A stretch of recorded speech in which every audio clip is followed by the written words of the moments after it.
Well, I gotta say it, 2025 was the best year for cinema. Okay, well, cinema were great in the previous years, but the movie for this year was pretty flawless, in my opinion.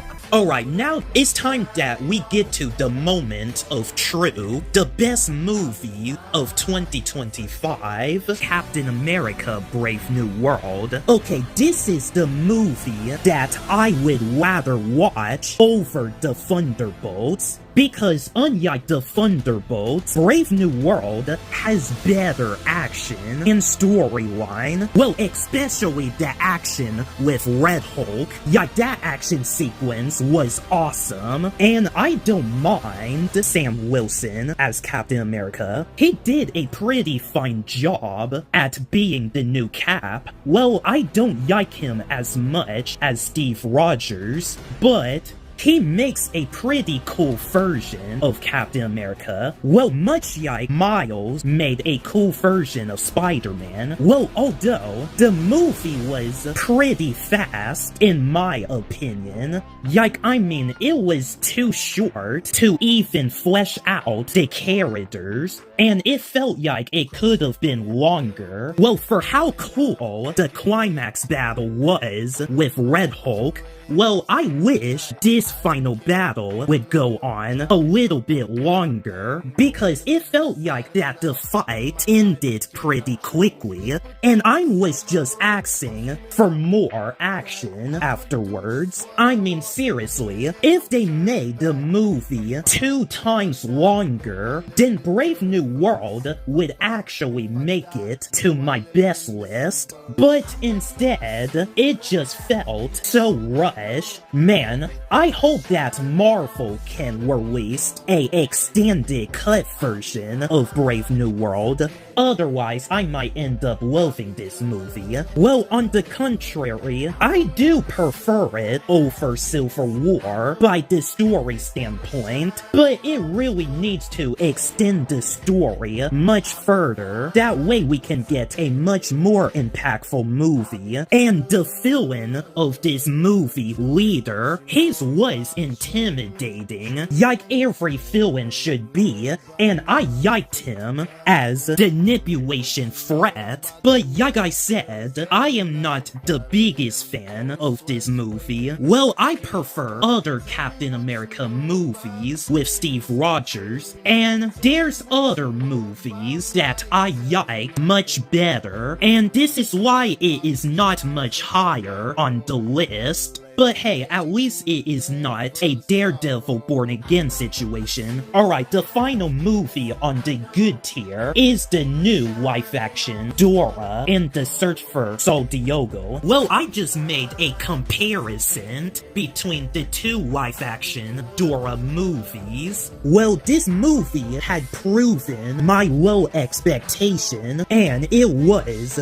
unbelievable really good. I know it has the same story as the 2019 live-action Dora, but the highlight for this movie is the dynamic between Dora and her cousin Diego. They're not just cousins to me in this movie. I saw them as more like brothers and sisters, and I just freaking love this dynamic. They did a real decent job of getting the Dora Explorer cartoon right in every step of the way, and in my opinion, this movie was fun through and through. And wow, talking about this movie, it makes me want to watch it again. Well, I can definitely see the future of how much appreciation I'm going to have with this movie. Well, especially, I don't even watch the Dora cartoon anymore. So with that being said, it's time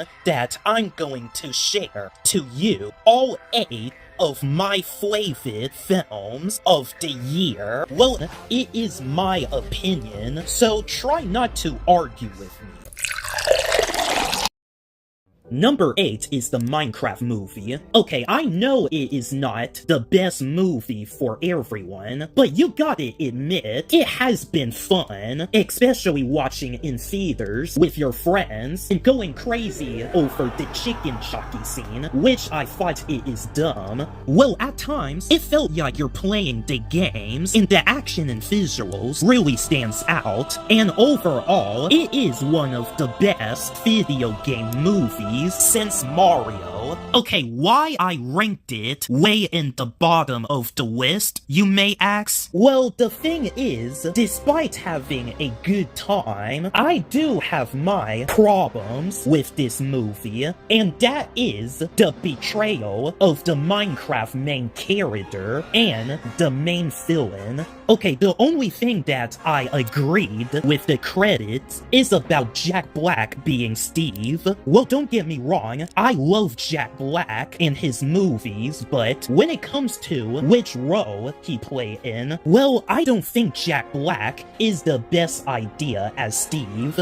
because Steve is supposed to be a serious, adventurous character. He does not have a beard, and he is not fat, and for God's sake, he is 16 years old, and we all know that Jack Black is not a teenager. Yoke, I know Jack Black is funny and all, but Steve is supposed to be, like I said, a serious adventure character, and Jack Black, he's more of a comedic actor than just acting serious, and therefore, this is just making Steve just a jokey character, and that is so unfitting. Well, I don't mind it at times, but it just didn't feel right for me, and I wish that they could cast Jason Momoa as Steve instead, considering he was Aquaman, and heck, he could have been a great Steve if Jason Momoa gets to play as him. Well, the main villain of the Minecraft movie was just insufferable. Well, they got the Minecraft creatures right, that is for sure, but what they didn't get right is her incarnation. She has a emotional backstory,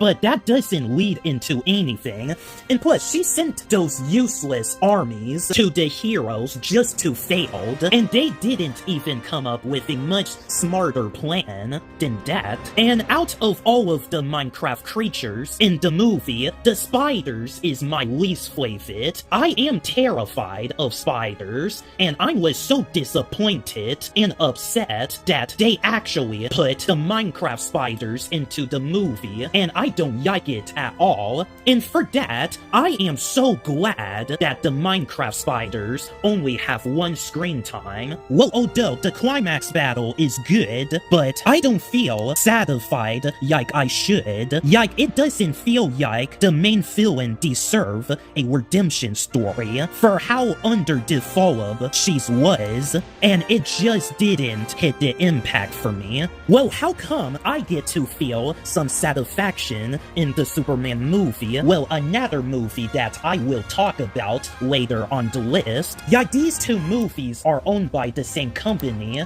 but they're not even the same by the story standpoint. Well, with that up and downs, I don't hate my time watching the Minecraft movie. I just wish they'd just stop joking around with this movie a bit and give it more time for respect and more emotional context and all that stuff. But since that we don't have a stronger version of the film, I just can't rank this movie any higher. Well, nonetheless, I love this movie, and this is why I put it on my best list, but I have no interest of watching this movie again, and this is why the Minecraft movie is on last place of my best list. Number 7, The Loud House and the Foster Squad. Okay, in case that you have no idea that this movie existed, well, it is my own movie I just made. Well, not only I made a short film, I also made a homemade movie that is about the Loud House characters having a crossover with my own comic book character, and it was a better Loud House movie than Naughty or Nice. The Loud Sisters had way more screen time than all of the Loud House movies in combined, and I gave the Loud siblings in the Foster Squad a well-deserved emotional core and development. Well, I made a original Loud House character named Logan Loud, and he is a tragic anti-hero who is a rival to Lincoln, and I think he is my favorite character of the whole film. And this movie has a lot of surprises, well-executed multiverse stuff, like everything just felt like a Loud House fan event. And I am so glad I released this movie on my birthday. Well, if it weren't for the Loud House and the Foster Squad, then the live-action Dora could've made it to my best list instead. So yeah, overall, I made a pretty great film for my first movie on my new channel. Well, I wouldn't call it the best Nickelodeon movie, but I would call it the best Loud House movie that I ever made, and I am so honored to put it in one of the best films of the year. Number 6 is The Karate Kid Legends. Okay, watching this movie, it brings back some good old memory when I watched the Karate Kid movies. Well, the story that involved the main character Lee Fong, it was deep, tragic, and emotional. The action are good. I did root for the new Karate Kid. Like, this movie really served well. But it's nearly not as good as the previous movies. Well, all thanks to Sony Pictures compromising this film, the story and structure that you usually see in Karate Kid movies are just all gone, and we just got in a completely different story instead. I just made a comparison video explaining that. Well, despite the strong storytelling, I don't find myself to feel anything like I should. I was just pretty bummed out for how rushed this movie was. Well, if it weren't for Sony Pictures, then this movie will definitely have more time and care put to them. So yeah, The Karate Kid Legends was just a decent Karate Kid movie, but it is still one of the best movies on the list. Number 5, Predator Badlands. Well, I didn't expect myself to watch this movie, but I am glad that I did. Well, instead of making the Predator a cliché horror villain, they made him a horror anti-hero, which I like, and we get to sympathize with this Predator. Well, the action is alright, in my opinion, but the story was satisfying when you watch through the end. Yeah, I can't wait to watch this movie again, and I can't wait for the sequel to be made, and I would highly recommend it too. So yeah, with all that, Predator Badlands was a pretty great underdog story, and this is why this movie made it to a list of one of my favorite 2025 films. Number 4, Zootopia 2. I'm actually just working on a comparison video between the sequel and the first movie, and I gotta say, Zootopia 2 is yet another great Disney movie since Toy Story 4, and I pretty much enjoyed it more than Moana 2, which that movie disappointed me by the ending part. So yeah, if Disney keeps up the good sequels, then maybe they will finally step up their game again. So overall, Zootopia 2 was better than I expected, and I highly recommend it. Alright, the next 2 movies that I'm going to talk about, well, it is pretty hard to choose between one of them, because I, in fact, liked both of them equally. But you know what, screw it. Only one movie would be mentioned on the list. So, number 3 is The Fantastic Freaking Four. Yeah, what else I need to say about it? The visuals are just so beautiful, the characters are done right, and the comic book was done justice too. There are some high stakes in the story. We get to finally see Galactus again, well, since the 2007 film barely gave us Galactus, and Galactus in this movie was a threat, and the overall theme of this movie is family. So yeah, what a fantastic movie. Okay, maybe I shouldn't joke about that.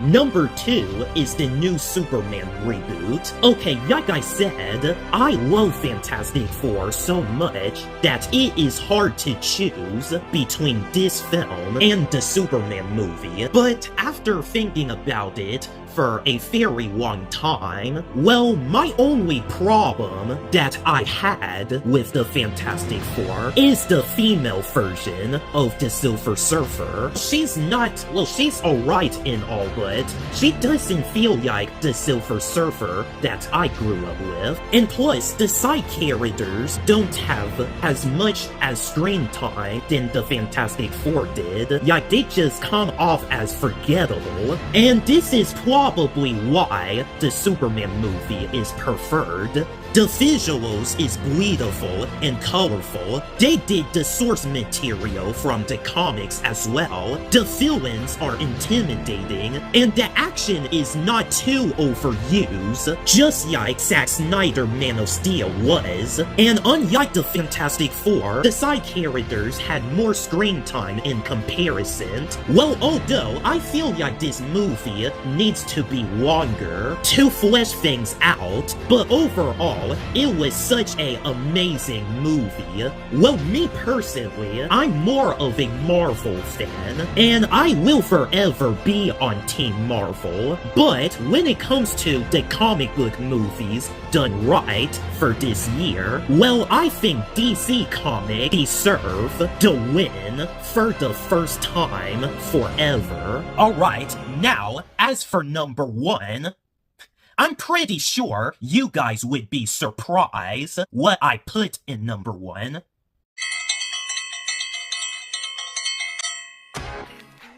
Megan 2.0. Yeah, I know it is not an excellent movie for everyone either. It is indeed one of these disappointing sequels, but me personally, I enjoyed this movie for all the wrong reasons. Well, before watching Megan 2.0, I watched the first Megan back in 2023. So after I watched the first movie, well, I did not care for it at first, but then I watched this movie again this year, and I end up liking this movie. But watching Megan 2.0 for the first time, I quickly fall in love with the Megan horror franchise. That's so sweet. Megan, please don't interrupt.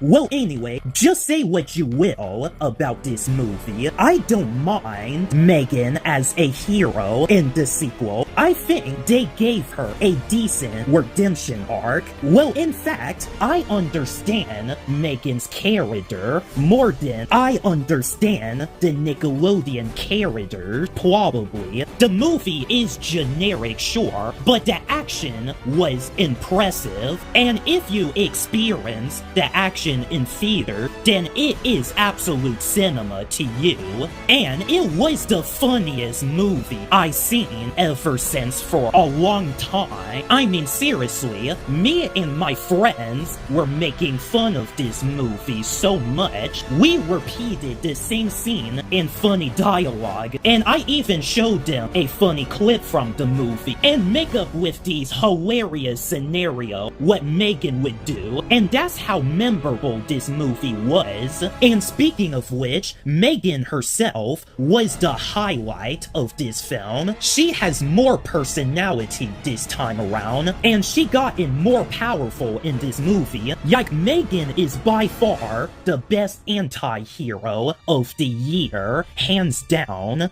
and I end up falling in love with the human characters that I don't liked in the first movie. For a horror movie, it has a pretty touching emotional core, and honestly, I wanted Megan 3.0 to be made. That way I can explore Megan's story much further. Alright, don't get me wrong, I think Superman and the Fantastic Four are the better movies, and I don't think Megan 2.0 is nearly as good as these two comic book films, but I'm actually ranking movies based off how much I enjoy any of these films. So when it comes to an entertaining factor, well, Megan 2.0 did entertain me the most for this year. Well, if you're one of these people that is disappointed by this movie, or you wish that it could have been better, or out straight dislike this movie, then that is totally fine. Everyone has their opinion, but in my opinion, Megan 2.0 was a slight improvement over the first by the pacing and goofiness, and it was such a good time for me overall. Well, it might not be the strongest film of the year, but it was the most fun one. Well, although, the only thing that I would like to change about this movie is the lack of emotional villainous motivation of Amelia, and the rest of this stuff that doesn't make sense to me. But with all flaws and all aside, I love Megan 2.0 so freaking much, and this is why it is my personal favorite movie of 2025. Well, here are the official results. Megan 2.0 is on first place with no questions asked. Well, like I said, 2025 is cinema's best year, and overall, it is flawless. Well, although my expectation is pretty low for the next year movies, so I'm just going to expect the worst for sure. Well, anyway, if you enjoyed this video, well, again, don't forget to like and subscribe, and if you disagree with my rankings, then tell me in the comments down below of what is your favorite 2025 film and why, or in this case, what is your least favorite film of 2025, and you better come up with a good reason of why. My name is Isaiah Belfort, and I will see you guys next year, so I wish you guys a Merry Christmas and a Happy New Year.